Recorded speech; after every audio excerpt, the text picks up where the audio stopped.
My name is Aria, and I'm 29 years old. I'm an elementary school teacher, and 3 years ago, I thought I'd found my forever when I married Marcus Thompson. But standing in his mother's dining room with gravy dripping from my hair, watching her point at me with pure hatred in her eyes, I realized I'd been living a nightmare. Eleanor screamed at the top of her lungs, "You married my son for his money, you gold-digging little rat." Everyone at that Thanksgiving table went silent. My husband Marcus just sat there, frozen like a statue. He didn't move. He didn't defend me. He did nothing. That dinner destroyed me. But what Eleanor didn't know, what none of them knew, was that Marcus's grandmother Dorothy had left me something in her will. Something that would turn their entire world upside down. Let me go back to the beginning. I grew up in a small apartment with my mom and my younger sister. We didn't have much, but we had love. My dad passed away when I was 16, and my mom worked 2 jobs to put me through college. I worked part-time as a waitress while studying to become a teacher. I never expected fancy things. I just wanted to help kids learn and grow. That's all I ever wanted. I met Marcus at a coffee shop 4 years ago. He was kind and funny, and we talked for hours about books and movies. I had no idea his family had money. He wore regular jeans and drove an old Honda. When he finally told me about his family's wealth, I was already in love with him. The money didn't matter to me. I loved Marcus for who he was, not what he had. But then I met his mother, Eleanor. The first time Marcus brought me home to meet her, I was so nervous. I wore my nicest dress, the one I'd bought on sale at Target. I brought flowers and a homemade lemon cake. Eleanor opened the door, looked me up and down like I was dirt on her shoe, and said, "Oh, you're the teacher." The way she said teacher made it sound like I'd told her I'd clean toilets for a living. She barely touched the flowers and didn't even try my cake. That day, I heard her whisper to Marcus in the hallway. She thought I couldn't hear, but I did. Every single word. "Marcus, darling, she seems nice, but you could do so much better." Someone from a good family. Someone with breeding. My heart broke right there. But Marcus held my hand and told me not to worry. He said, "That's just how she is. She warm up to you." She never did. For 3 years, Eleanor made my life miserable. At family dinners, she would criticize everything about me. My clothes were cheap looking. My hair was unkempt. My manners were lacking refinement. She bought Marcus's expensive watches and designer suits for birthdays and Christmas. For me, she gave me a gas station candle once. Another time, she gave me a coupon for a fast food restaurant. She'd smile sweetly and say, "I thought this would be more your style, dear." The worst part was how she treated me at family gatherings. She introduced me to her friends as the help more than once. She made me serve drinks while everyone else sat and relaxed. And Marcus. He always said the same thing. "Just ignore her. She doesn't mean it. You're being too sensitive." But there was one person who saw me. Really saw me. Dorothy. Marcus's grandmother. Dorothy was different from Eleanor in every way. She was warm and kind, with gentle eyes that crinkled when she smiled. She invited me for tea every week at her small cottage. While Eleanor lived in a massive mansion, Dorothy chose to live simply. She told me stories about her life, how she'd started a real estate business in the 1970s with nothing but determination and hard work. She didn't care about fancy things or impressing people. She cared about character. Dorothy would hold my hand and say, "Aria, you have a beautiful heart. Don't let anyone make you feel small." When she passed away 6 months ago, I cried for days. She was the only person in that family who made me feel like I belonged. I had no idea she was about to give me the greatest gift of my life. Thanksgiving was supposed to be different. I kept telling myself that as I stood in my kitchen at 5 in the morning, rolling out pie crust. My hands were shaking. I'd barely slept the night before, practicing in my head what I'd say if Eleanor insulted me again. But this time I had my grandmother's pumpkin pie recipe.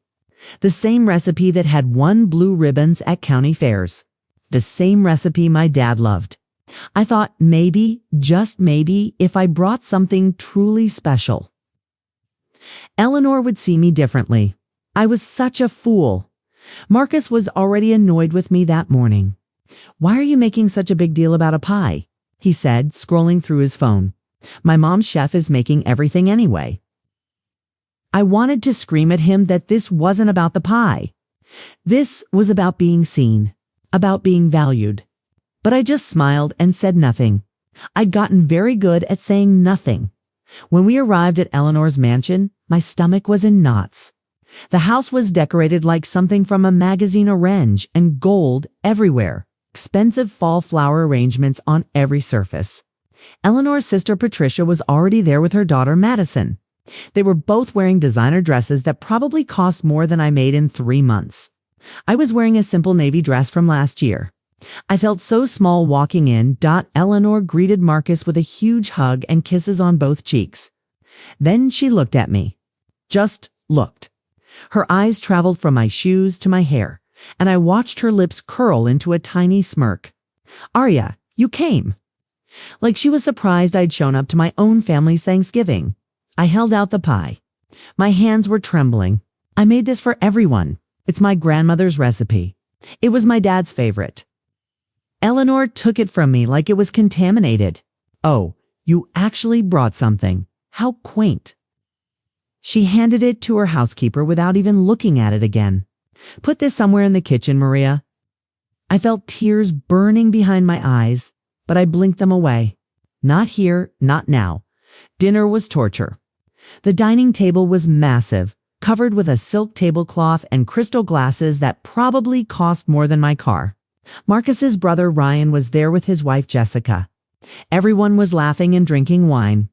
I sat quietly, cutting my turkey into tiny pieces, trying to be invisible. Then Eleanor started. Arya, dear, you must be so grateful Marcus takes care of you financially, she said loudly, making sure everyone heard. Teaching those little children must be so unrewarding, especially with those tiny paychecks. Patricia laughed. Madison smirked into her wine glass. My face burned. I love teaching, I said softly. It's rewarding in different ways. Of course, dear. Of course. Eleanor's smile was poisonous. We can't all marry into success, can we? Some of us have to work for our little pennies. Marcus said nothing. He just kept eating. The wine spill happened so fast. Eleanor was reaching for the gravy boat, and suddenly her wine glass tipped over. Red wine flooded across the white tablecloth, heading straight for my lap. I jumped up, my chair scraping loudly against the floor. Eleanor started laughing. Actually laughing. Oh, my goodness, Arya. You're so jumpy. I suppose that's what happens when you're always worried about ruining expensive things you can't afford to replace. The whole table was staring at me. I could feel my heart pounding in my ears. Then came the final blow. You know, Marcus, Eleanor said, dabbing at the wine with her napkin, still smiling that cruel smile. I was cleaning out your childhood room last week, getting rid of clutter. I found some ratty old things stuffed in the closet, a broken watch, some cheap frames. I had Maria throw them out. They didn't belong in a house like this. The room started spinning. What? My voice came out as a whisper. What did you throw away? Oh, just junk, dear. Nothing important. My father's watch. The one he wore every single day until he died. The one my mother gave me at his funeral. My college diploma. The photo of my dad and me at my graduation, gone, thrown away like trash. I stood up slowly. My whole body was shaking. Those weren't junk. That was my father's watch. Those were my things. Leonor's smile grew wider. She was enjoying this. Those trashy things didn't belong in a house like this. She picked up the gravy boat. Just like you don't belong in this family, you gold digger. Then she poured it. Hot gravy all over my head. It ran down my face, into my eyes, soaking my hair and my dress. The table went completely silent. I stood there, gravy dripping onto Eleanor's expensive carpet, and I looked at Marcus. My husband. The man who promised to love and protect me. Marcus, I whispered. Please. He cleared his throat. He actually looked annoyed. Annoyed at me. Arya, can you just apologize to my mother so we can get through this dinner? You're making a scene.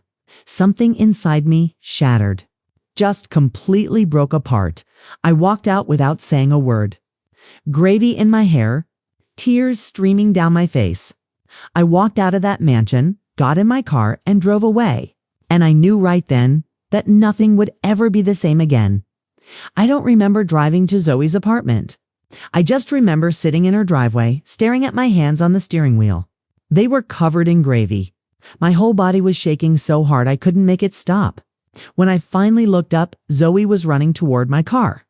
She opened the door, took one look at me, and her face crumpled. "Oh, Aria. Oh, honey." No. I couldn't speak. I just fell into her arms and sobbed. Deep, ugly sob. I stood under the hot water and watched the gravy circle the drain. Brown and thick, and I thought about how that's what my marriage looked like. Dirty. Going down the drain. I scrubbed my hair 3 times, but I could still smell it. Or maybe I was just broken. Zoe made me tea and wrapped me in her biggest blanket. "I'm done watching this," she said, and her voice was shaking with anger. "I'm done watching you disappear." The Aria I knew in college was fierce. She was strong.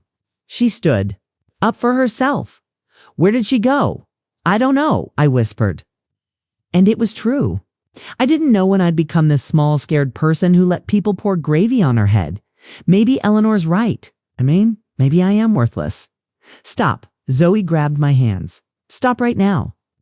Eleanor is a miserable woman who makes herself feel big by making you feel small. And Marcus."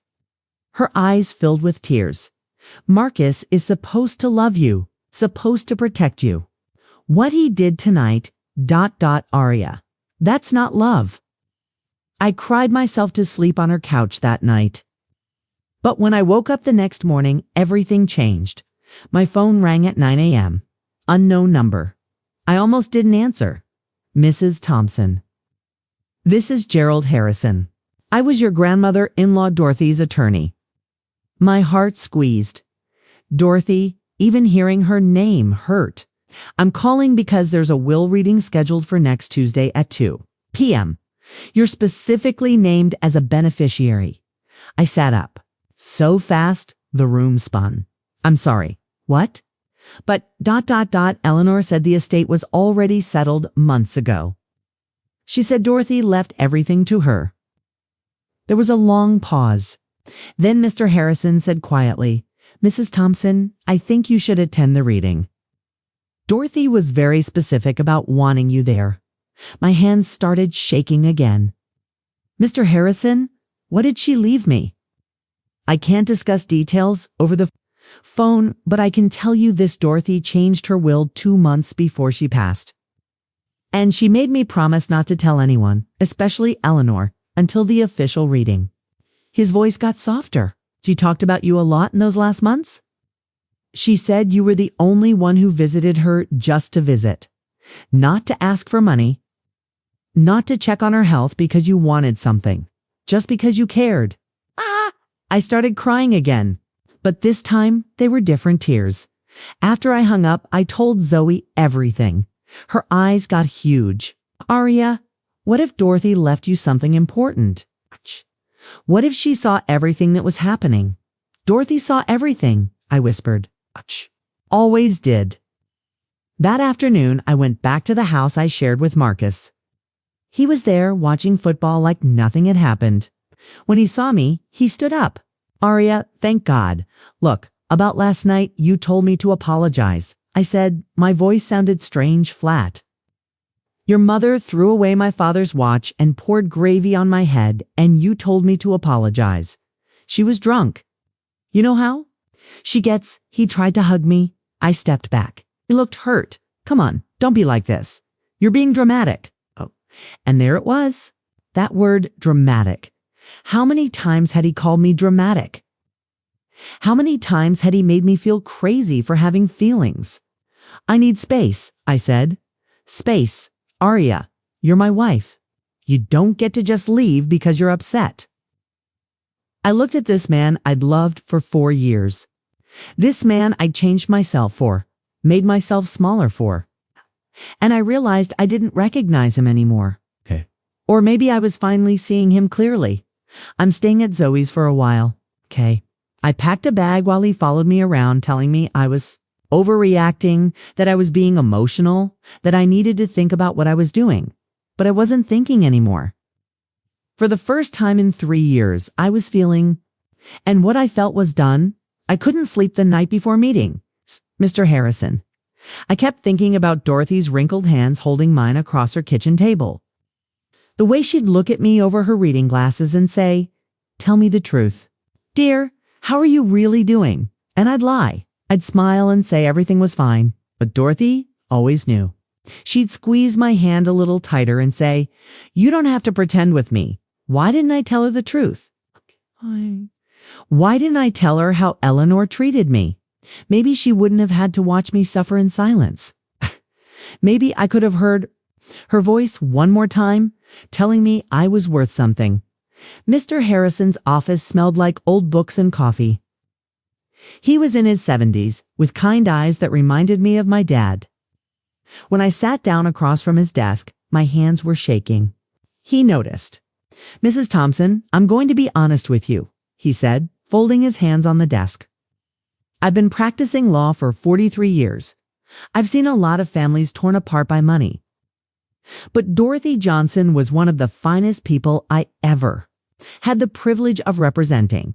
His eyes got misty. "She called me into her cottage 8 weeks before she passed. She was very weak, but her mind was sharp as ever. She said, 'Gerald, I need to change my will. And I need you to keep it secret until the reading, especially from Eleanor.'" My throat tightened. "Why me, Mr. Harrison? I was just ... I was just her granddaughter-in-law. I didn't expect anything."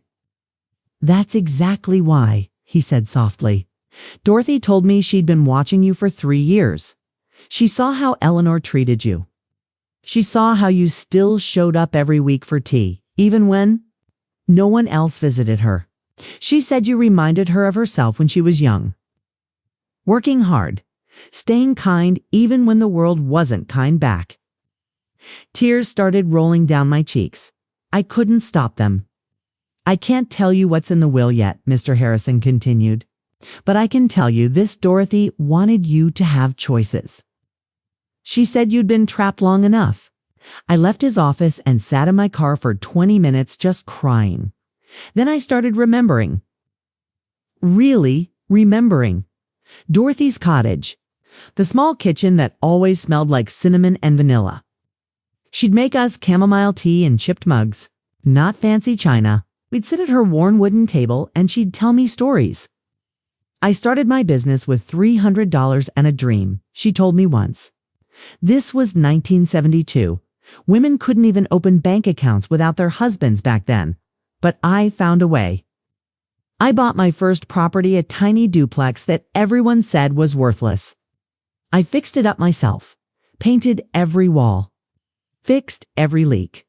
Then I rented it out, used that money to buy another one, then another. "Eleanor must be so proud," I'd said. Dorothy's smile had faded. Eleanor was embarrassed. She wanted a mother who went to country clubs and wore pearls, not one who showed up to her school plays with paint under her fingernails. She'd looked at me then, really looked at me. "Aria, some people spend their whole lives chasing what other people think they should want.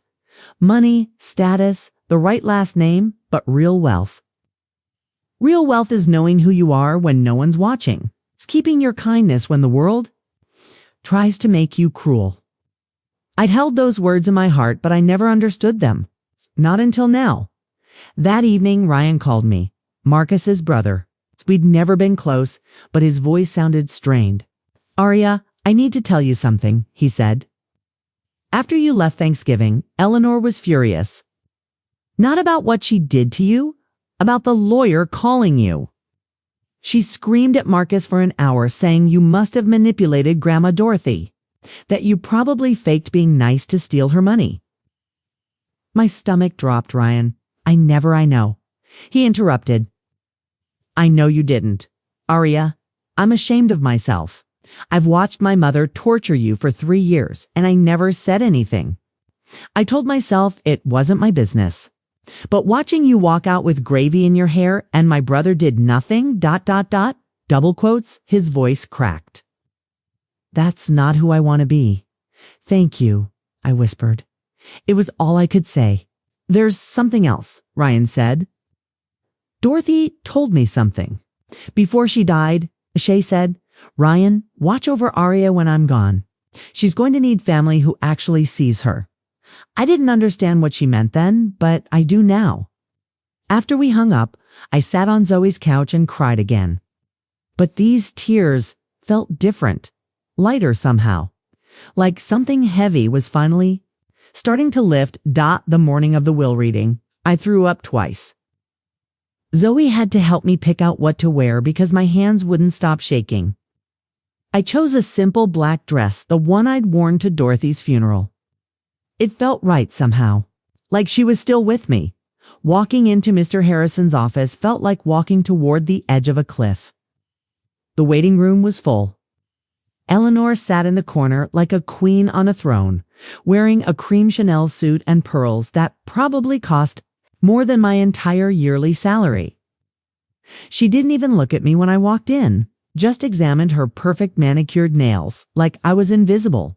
Patricia and Madison whispered to each other, shooting me, and it's my duty to honor them. He started reading. Small items first. A pearl necklace to Patricia. A vintage car to Ryan. Each time he read a name, Eleanor would smile and nod, like she was graciously allowing these small gifts. Then he said, to my daughter Eleanor Thompson, I leave my complete collection of fine china, my wedding ring from her father, and my hope that she will one day understand that true wealth cannot be measured in bank accounts. The room froze. Eleanor's smile vanished. Her face went white, then red. What? That's it? Where's the business? The properties? The investment accounts? This is a mistake. This has to be a mistake. Mr. Harrison continued, his voice steady and calm. It's my granddaughter-in-law, Aria Thompson, who showed me what genuine kindness looks like, who visited me every week, not out of obligation, but out of love, who reminded me of the woman I was before the world told me what I should be. My heart stopped beating. Everything went silent except for his voice. I leave my entire real estate portfolio, currently valued at $8.3 million. My investment accounts, totaling $2.1 million. And my original business records, so that she may learn from my journey and build her own path to freedom. I couldn't breathe. The room was spinning. Kay? Eleanor shot out of her chair like she'd been electrocuted. Kay? No, this is fraud. She manipulated my mother. She's a con artist. Sue, I'll Mrs. Thompson, Mr. Harrison said firmly. I have documented evidence of your mother's sound mind. Multiple witnesses, medical evaluations. And she anticipated your reaction. He pulled out an envelope. She also left a personal letter for Aria. She requested it be read aloud. My hands were shaking so badly I could barely take the letter.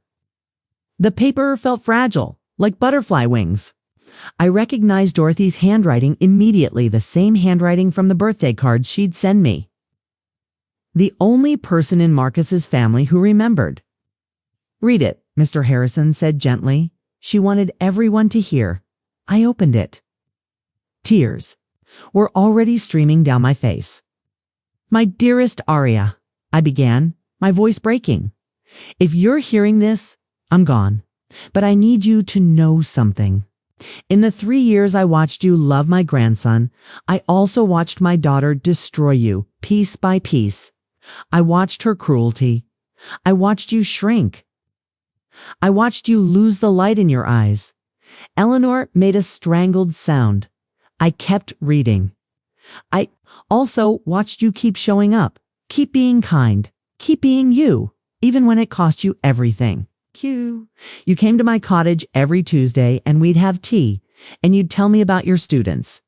The little boy who finally learned to read. The girl who was being bullied and how you helped her find her voice. You never asked me for anything. You just ... saw me. The real me? Not my money. Just me. My vision blurred with tears. Arya, this. Money isn't charity. You earned it by being the granddaughter I always wanted. Use it to find yourself again. Use it to remember that you are worthy of love, respect, and a beautiful life. Don't let anyone make you small ever again. You are the granddaughter of my heart. I love you, Dorothy. The silence in that room was deafening. Then Eleanor screamed. Eleanor's scream will haunt me forever. It wasn't human. It was the sound of someone whose entire world just shattered. She lunged across the room toward me, and Ryan had to grab her. You manipulated her. You poisoned her mind. That money is mine. Mr. Harrison stood up calmly.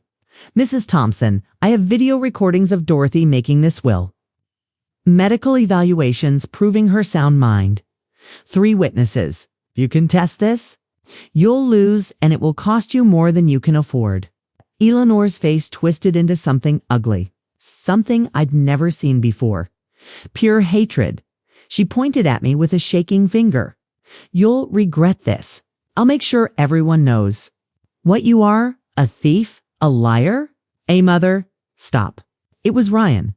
His voice was quiet but firm. Grandma Dorothy knew exactly what she was doing. She watched you treat Arya like garbage for 3 years. We all did, and we said nothing. He looked at me, his eyes full of shame. I'm sorry, Arya. I'm so sorry. Eleanor stormed out, Patricia and Madison rushing after her. The door slammed so hard the windows rattled. Then Marcus moved. He walked over to me, and suddenly his face changed, softened. He reached for my hand, and I pulled away like he'd burned me. Arya, baby, I'm so sorry about everything. About Thanksgiving. About not defending you. I've been such an idiot. His voice was sweet, loving the voice he used when we first met. Come home. We'll start over. We'll travel. You can quit teaching if you want. We have money now. We can do anything. The word came out like ice. Well, yeah, we're married.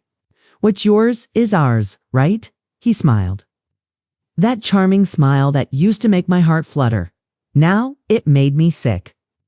What's mine is ours, I repeated slowly. But when your mother threw gravy on me, where were you? When she called me a gold digger, where were you? Arya, come on. Don't be like this 2 weeks ago.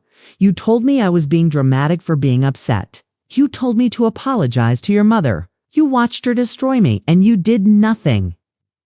I stood up, and for the first time in 3 years, I felt tall. But now that I have money, suddenly you love me again? His mask slipped, just for a second. I saw annoyance flash across his face. Don't be stupid, Arya. That's our money. You can't just, I'm filing for divorce. The words hung in the air like thunder.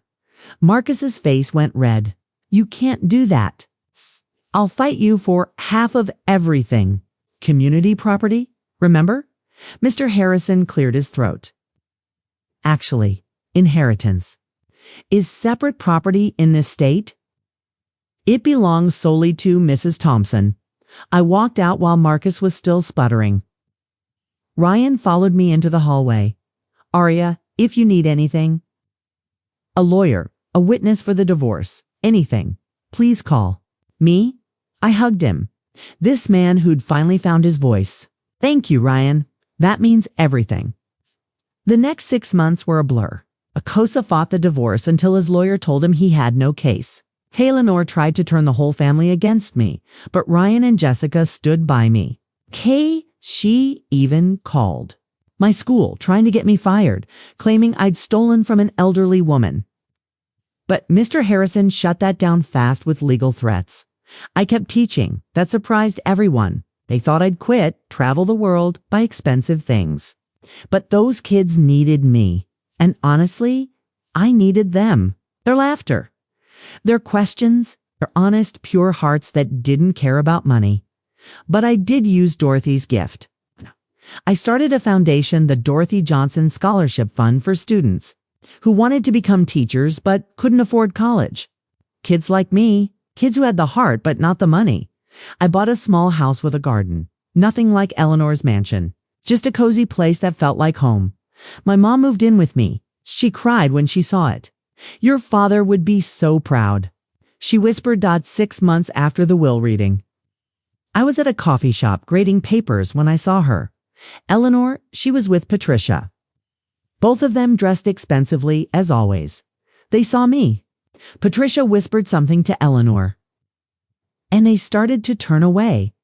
But something in me Dorothy had given me made me stand up. I walked right over to their table. Eleanor's eyes went wide. I could see fear there. She probably thought I'd yell, cause a scene. Instead, I smiled. A real smile. Eleanor, I said softly, I wanted to thank you. Her mouth fell open. What? If you hadn't shown me exactly who you were, who Marcus was, might have spent my whole life making myself smaller, trying to fit into a family that would never accept me. Dorothy's gift wasn't just money. It was permission to value myself. I felt tears in my eyes, but they were good tears. So thank you. Thank you for being exactly who you are. It's changed my life. Eleanor's face turned purple. She opened her mouth, but nothing came out. I walked away. And this time, I didn't look back. Now, I sit in my home office, writing a children's book about a girl who finds her voice. Outside, my mom is gardening. Zoe is coming over for dinner. My lawyer just called the divorces final.